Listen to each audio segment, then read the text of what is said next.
My GF cheated. I never let her forget. Part 2. Part 2. The Revenge. So this is one of those revenge stories where it was only half planned. I knew I wanted to get revenge on Lisa for hurting me so much. But I kind of just improvised as opportunities came up.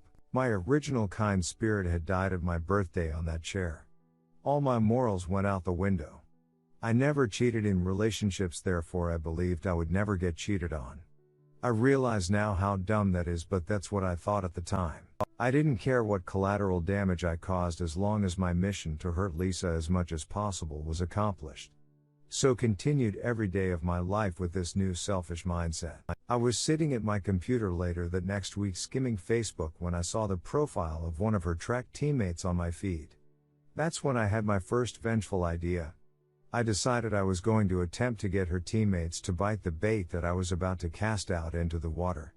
Though I didn't have proof she hooked up with my teammates, she was clearly trying to hide conversations between them. So I was going to see how many people who are close to here I could passionately hug. Luckily I had more options than she had when cheating on me. A women's track team is much larger than a men's basketball team. Also much better looking. Lisa's teammate I originally spotted on my Facebook had a boyfriend, but I thought, clearly everyone cheats, let's see if it's true. I proceed to do the little flirty social media dance with her. You know, the one where I like a couple of her photos, she likes a couple of mine back. I shoot her a message and bam. She's at my house in my bed about a week later. I proceed to do something similar to other teammates of hers. All on her 4x4 relay team. Coincidentally, 2 of the 3 girls I passionately hugged had boyfriends and subsequently cheated on them with me, which gave me some real mixed emotions. It stroked my broken ego and also made me bitter and sad. Giving me one of those women ain't asset. None of them are loyal attitudes. This is such a typical story of while fighting monsters I became a monster. This actually became my go-to strategy because it accomplished 2 things in my ducked-up mind. It exposed a cheater, but more importantly, if they were willing to cheat on their boyfriends they would be more secretive about it, which meant the drama that would ensue when it came out would be elevated, and B, it made me feel better about Lisa cheating because it proved it wasn't me that was the problem. It was women that were the problem. I know it's ducked up, but that's what I thought back then. I started to collect something from every girl that I hooked up with, like a bra, a pair of panties, or some jewelry, etc. Not for some creepy reason, but this is important later and was a part of my plan. Sometimes I didn't even have to try. One girl left a pair of very distinguishable shoes. I knew Lisa would know whose shoes they were. They belonged to the girl that Lisa's ex-boyfriend rebounded with after Lisa and him broke up, which highly upset her because it was her friend. Now it would upset her more because that same girl slept with both of her ex-boyfriends. I especially tried to collect items if it was something that I knew Lisa could distinguish, like a sweater from the women's track team with her teammate's name on it. After some time I had collected a boatload of asset. After a couple months or so, one of Lisa's teammates' boyfriends found out about me and his girlfriend, and it started a big, beautiful, dramatic explosion of series of events with her and her teammates. This led to all of them finding out about one another's promiscuity. The drama was massive. Even their coaches had to get involved, it got so bad. This made me feel so powerful in such an evil yet satisfying way. I fell in love with the destruction I was causing. The most awesome part about all of it was that same week, the athletics PR team had put massive posters of me all over campus promoting the next game. They were everywhere. Some of the posters took up the entire side of buildings, so Lisa and her friends had to see me all over campus every day while this drama was erupting all around them. I felt like a triumphant dictator. It was glorious and pathetic at the same time. Their coach even proceeded to have a serious meeting with the compliance department and my team's coaches. My coaches literally laughed at her, saying this seems like an internal issue, but OP hasn't done anything illegal or broken any school policy, so there is nothing we can do. This infuriated the women's track coach. Their team had fallen apart. Their national ranking began to plummet. Then Lisa's coach even got in trouble for being caught tearing down some of the smaller posters of me on campus in raging temper tantrum. I loved all of it. I continued to add fuel to the fire. Posting photos of me with girls, smiling, being happy every chance I could on Facebook and Instagram. But under it all, I was bitter. I was so deep into my new mindset I had already forgotten the kind-hearted naive kid I used to be. I hated my old self because I let some girl emasculate me. I was so full of self-pity looking back it's depressing. No one really knew though because I played the cool guy attitude in front of people. There was even a girl on campus on one of the sports teams who claimed that she was pregnant with my kid after I pretended to like her the same way I did with all of the other girls on Lisa's team, and soon as we passionately hugged I moved on. It's a long story, but it turned out she wasn't pregnant, but the news or press that came from that further dug the knife deeper into Lisa's side. I left a trail of women I deceived and relationships I destroyed. I feel bad now, but at the time I didn't care because they were equally at fault in my eyes since they were cheating on their boyfriends or sleeping with their friend's ex. Quickly, girls became weary of me. Plus I was running out of potential targets. I was an awful human being then the way I was thinking, and I was going after girls that weren't even friends or on the track team with Lisa, but were just around her in daily life. For example, her classmates and as well as her own family. I even flirted with her sister who was married with a kid, and I almost succeeded. She was down, but her and Lisa's dad found out about it and stepped in and put a stop at all before we could do anything. Her sister was ostracized as the news spread within the family. I wanted Lisa to know I was everywhere and constantly remind her how she ducked up. In my eyes this was all her fault, and she unleashed this fury of chaos upon herself. She should never have ducked with me like that. Lisa had to take an extended medical leave because of her depression and mental health issues she was experiencing from the whole situation. She was becoming suicidal. She even had to go on medication and lost tons of weight. She began to look extremely unhealthy. The whole mess was torturing her, and the more she hurt the better I felt. At this point I had already inflicted more damage than she did to me, but I had become addicted to the feeling of power. I spent zero time processing my own emotions or moving on from what happened. All I wanted was more revenge, and I couldn't stop. After weeks of ignoring Lisa's texts and calls, she finally gets a hold of me by showing up to my apartment unannounced late at night. She was there to pick up some stuff she left from when she lived there to take home. She was actually a local and her parents lived close by. She was still on her medical leave and no longer staying on campus, but rather with her parents. I told her I would bring her stuff to her parents' house that weekend, but I couldn't let her in because I had company. Which I did, but it wasn't one of her teammates or friends, unfortunately. I then to take all the items I had collected from all the girls over the weeks. There was probably like 8 or 9 things from different girls including her teammates, and threw their belongings in along with Lisa's stuff into big black trash bags. I took the bags to her house and then called Lisa's dad. I told him I left her stuff on his porch and him to inform his demon daughter. Me and Lisa's dad actually really got along, and he even took my side after Lisa and I broke up. But after all these events transpired, he obviously had a negative opinion of me. 15 minutes after I get off the phone with her, Lisa's dad, I get a call from Lisa. I answer because I want to hear her reaction to having all these other girls' acid mixed in with hers. She was sobbing uncontrollably. It sounded like that half-crying, half-mumbling thing people do when they are hysterical. She wasn't even angry, just desperately begging me to point to stop my tyranny. I just smiled and baked in the glory of hearing her hurt. I responded, why were there other guys in our relationship? You mixed them into our relationship like I mixed other girls' acid into your acid. It's perfect little ironic metaphor. I thought it sounded cool at the time and was real proud of myself. Facepalm. I later found out from one of Lisa's friends who knew she was cheating on me during our relationship that Lisa was convinced I was the one cheating on her because I was always out of town. This doesn't make sense since I was out of town because of basketball, a very legit excuse. Not just randomly on my own accord. You could literally see my schedule on the school's website. I kept in contact with her constantly when I was gone, but obviously when I had practice or team meetings I couldn't be on my phone. But she didn't have the logic in her brain to figure this out, I guess. I assume it's just an excuse she made to protect her insecurities about the whole fiasco or to keep face with people who knew she was cheating. Months go by. Lisa comes back to school from her medical leave and we bump into each other at the physical therapy center in our athlete facility building. I see this as yet another opportunity. It had been a while since I did something that hurt her and I was still hungry for more vengeance. I proceed to pretend like I want to rekindle things with her. She is cautious at first but eventually bites after about a week. We start to mend our relationship. We proceed for about a month, but I wouldn't call this a relationship. I forbid her to have any male friends, nor is she allowed to go out and party with her girlfriends. I also need full access to all her accounts and her location at all times. It was more like a hostage situation. It gave me a sense of control. Meanwhile, I'm not being faithful at all. This was my plan all along. Finally, she finds out about me sleeping with a girl in one of her classes and we have a nasty breakup. I told her that she literally knows what it felt like to be me when we last dated.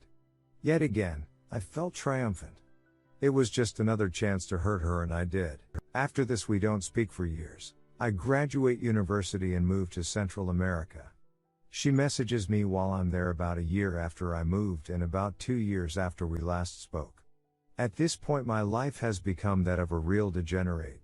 I was doing copious amounts of drugs on a daily basis, and about 75% of my life was involved in some sort of illegal or nefarious activities. But I still blame her for me becoming the dark soul that I was and taking no responsibility for bitter immoral nature. I hadn't had another relationship since her and always had trouble because I couldn't trust a woman in any capacity anymore. Even after years had passed, I saw this instance of her messaging me as yet another opportunity to hurt her. We begin to talk as friends and even getting flirty with each other over Facebook Messenger. Mind you, there is literally many countries, states and an ocean between us at this point. I was planning a trip back to my old university to visit some friends. However, I told her it was different. I explained to her I was moving back to the city for a new job I was just offered. We decide to meet up when I get back and see if there's anything worth saving between us. I had put on my best acting hat and try to seem like I've put our past behind us. However, I'm just as vengeful now as I was years ago. She's finishing up her last year at university and I make the trip back to the USA. I meet Lisa at a coffee shop when I arrive. We spend the entire night together. From her point of view, it really looks like we had moved past our differences and what happened. We could actually work things out. However, I'm not moving back obviously like I told her. I am only stay 2 nights. She doesn't know this. After hooking up a few times and spending 2 days together, without mentioning anything to her about me leaving, I pack my things and get back on a plane back to Central America. I blocked her on all my social media and communication outlets. This time I could only fantasize about what happened to her when I disappeared after she thought I had moved back and supposedly was ready to give our relationship another try. This time, however, it wasn't as satisfying as my previous plots of revenge. My drug habit and lifestyle only got worse every year. 3 years later I was hospitalized and almost died because of my extended drug use. I was never sober a full 24 hours after that day that went through that ducking period calendar. Looking back, as much pain as I might have caused her with my vengeful life, my new identity that consumed my old one was so tainted with a dark spirit at heart. I think I honestly did more harm to myself with my actions and led me to down the road where I had no morals anymore. Though I spent the entirety of this story telling everyone of how I kept getting revenge at my ex for cheating on me, as satisfying as it was, I wish I would have spent an equal amount of energy healing myself from the incident. If anyone reading this is experiencing the pain that comes with cheating, a good revenge story can bring you some satisfaction, but I hope you don't make the same mistake I did. Rather spend more time healing yourself from the hurt and moving past it. The revenge won't heal you. It will be a separate journey but could distract you from putting yourself back together. Luckily I got sober and am sober now 4+ years. I even had another girlfriend of 2 years cheat on me before I got sober, but this time I didn't take revenge. I spent my time healing. I changed and only focused on myself, and that was way more satisfying than the revenge I got on Lisa for cheating on me. Now I'm married almost 2 years to a woman who is sober, and man do I have a good life. I have a dream job and a dream marriage. Thank you everyone who read this. Sorry if it wasn't well written, I never write like this, but I have never told the full story in detail before and I got a lot out of writing it. Mostly what I hope to get from this is to share my experiences doing horrible things but feeling an immense satisfying feel from it where it's almost addictive. And morphing from generally a good person to a relatively dark evil one. Obviously people have dark moments, but I feel like my personality and psyche has never been the same since that experience. I'm looking forward to any responses to the people willing to read this essay. Written by commenter TLDR. Op dated a woman a few years younger than him in college, Lisa. Lisa kept a period tracker and kept when she had unprotected S-time, while documenting their S-time for GF who had fallen asleep. Op saw she had been having unprotected S-time with at least 4 dudes since they had been dating. Op's roommate kicked her out. Op decided to get revenge. This started with ducking all 3 of her relay partners' Trek team, which eventually led to the team crashing. They also had BFS, so Op used this as fuel to say that women are the problem, not him. At this time Op starts going down the rabbit hole with drugs and alcohol. This continued on for a long time, and Op started keeping an item from women that would be identifiable to Lisa for his plan. He would purposely target girls close to Lisa so drama would be worse, and he would have more ammunition to hurt her. Lisa took a mental health break from depression, and came to Op's house asking for her stuff back. He brought it to her parents and put all the items he had been collecting. She called him crying and he reveled in it. Months later, they run into each other at PT and he convinces her to give it another shot, knowing it's a game. Knowingly holds her hostage, no guy friends, no parties, no going out, all while cheating. They eventually break up. Years later, Op is contacted by Lisa and says Hess moving back to their country for a job. IRL Hess going for a 2-day visit and basically catfishes her into trying to date him again. They meet up and hang out the whole time. He then packs up and leaves without a word to hurt her again. After this Op goes down a bad road with drugs and alcohol, ends up in the hospital, and has another GF cheat on him. He did not take revenge on her. Op is now married, and has a good job and has presumably been clean. He is also aware of how toxic it all is. I think that's everything. Edit 1. Hey everyone, it's been a little over 100 days since I posted this and I've been pretty much astonished at the number of people who read this. I appreciate all the comments even though it was a real mixed bag of responses.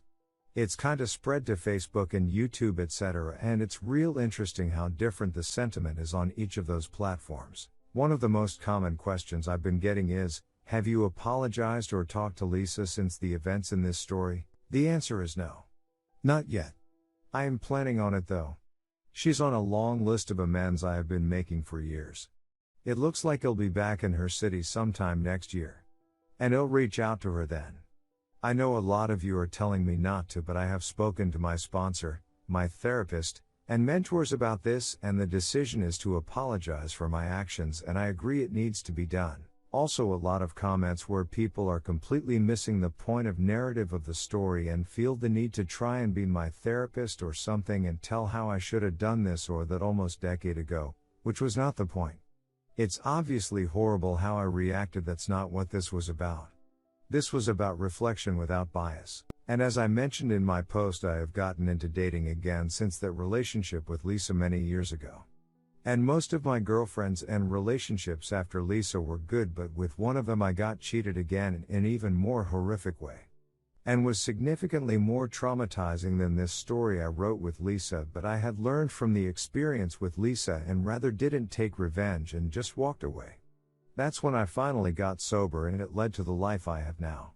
And I'm considering writing post illustrating that story because I actually end up doing the healthier thing even though I was hurt even more than with Lisa. The thing that totally shocked me and honestly filled my heart with empathy is the sheer number of men who reached out to me on here sharing their own stories of infidelity and drug abuse, either asking for advice or just to share their own emotions and stories, and I felt connected to people dealing with the things I did back then, and it was so fulfilling to have the opportunity to help these men deal with their trauma in healthier ways than I originally did. But thank you all for your responses as much as they vary.